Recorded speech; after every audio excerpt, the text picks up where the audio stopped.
شیعەکان بۆچی لە خۆیان دەدەن؟ هەموو ساڵێک شیعەکان چی ئەوانەی 12 ئیمامین و چی ئەوانەشی ئیسماعیلی و زەیدین لەژێر قرچەی پلەی گەرمی نزیکی 50 بەدەستی ڕاستیان سنگیان دەکوتن و هەندێکیشیان بە زنجیر جەستەی خۆیان داغان دەکەن.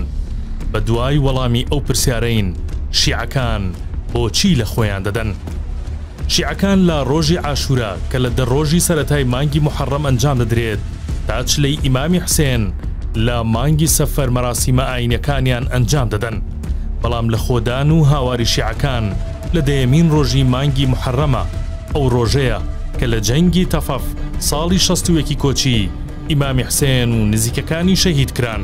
دوای 40 ڕۆژ واتە لە 20 مانگی سەفەر چلەی ئیمامی حوسێن و هاوڵانیەتی لەو کاتانەش بە هەمان شێوە شیوەن و گریان و لە خۆدانەکان بەردەوام دەبن.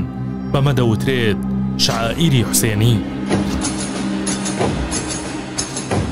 ئیمام حوسێن کوڕی فاتیمەی کچی پێغەمبەرە.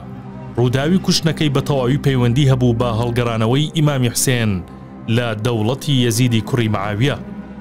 با پێی سەرچاوە مێژوویەکان چیرۆکی ئەو شیوەنەی شیعەکان دەیگێڕن دەگەڕێتەوە بۆ ئەو ڕۆژەی کە ئیمامی حوسێن شەهید دەبێت.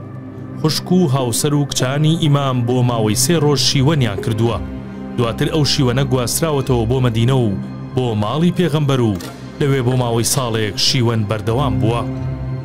لەسەر ئاستی دەوڵەت بۆ یەکەم جار لە سەردەمی بوهەییەکان و فاتیمیەکانی میسر مەراسیمی لە خۆدان و شیوەن ئەنجام دراوە بە تایبەت لە ڕۆژانی چلەی ئیمامی حوسێن. یەکێکی تر لە هەرە باوترین سیماکانی یادی عاشورا سینە کوتانە. پەیڕەوکارانی شیعە بەناو لەپی دەست لە سنگیان دەدەن. ئەم نەریتە بە فەرمی لە سەردەمی سەفەویەکان هاتەکایەوە. ئەوان لەگەڵ ئەوەی سنگیان دەکوتن کەسێک بە دەنگی بەر سرودی ئاینی دەڵێتەوە. ئەو کەسەی سرودەکە دەخوێنێت پێی دەوترێت ڕادود. والله منه البيئة أمن وانطيتي.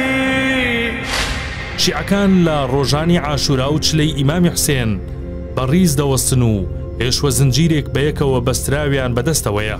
لەگەڵ ڕیتمی ئەو دەهۆڵەی دەکوترێت زنجیرەکە لە شانی ڕاست و چەپیان دەدەن. لێکۆڵینەوەکان دەری دەخەن.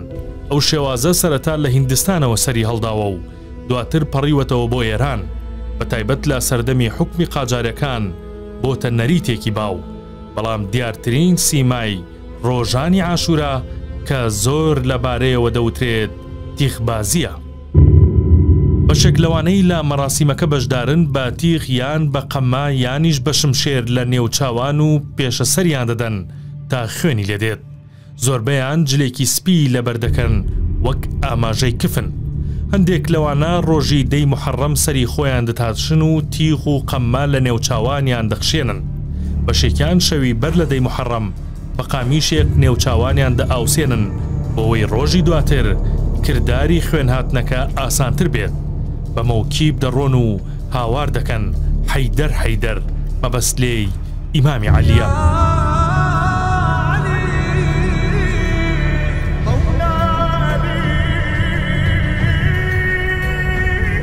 ئەوان ئاڵای سوور بەرز دەکەنەوە بە تەپڵی گەورە و کەڕنا وەک ئاماژەی جەنگ ئەو یادە بەڕێ دەکەن. هەموو ئەو شیوەنە بۆ ئەوەیە تا بڵێن ئەی ئیمامی حوسێن ئێمە لە سەردەمی تۆ نەژیاین تا پاڵپشتت بین و لە پێناو تا بجەنگین. ئەوە ئێستا بۆ لات هاتوین.